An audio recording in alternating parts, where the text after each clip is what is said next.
งตาคุณเนื้อคุณตาย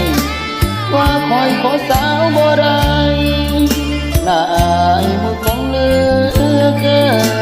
นเสียใจเต็มที่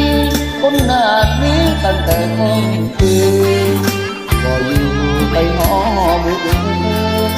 น่าอายคนเขาที่เว้าไงขอลาพ่อแม่เก็บเอาแพ้กระเป๋าเสื้อผ้าโอ้กันแม่เด้อนางตาเมื่อยาเฝ้าละอ่อนละผู้บ่เจ้าของตอนนี้กำลังอาย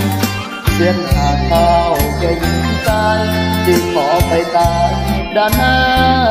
ดีกว่าอะไรนายตาเจ้าขอบรรจงที่ต่อนอกดูเหลือล้นคงจงคือได้พอขอลาก่อนเด้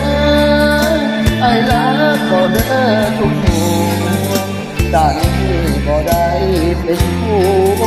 ก็ย้อนผู้หัวไอ้น้องหมดจังไรว่าเดี๋ยวคงตาดำเมิดหมู่บ้านบ่อยู่ให้คงเขายัง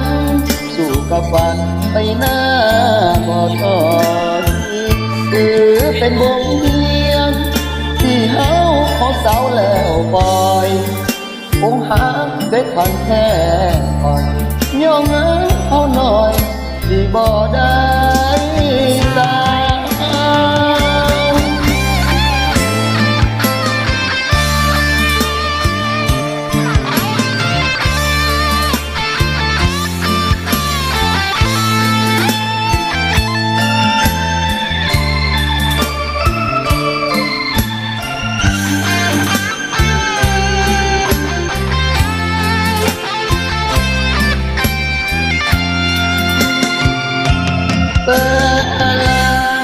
นายตา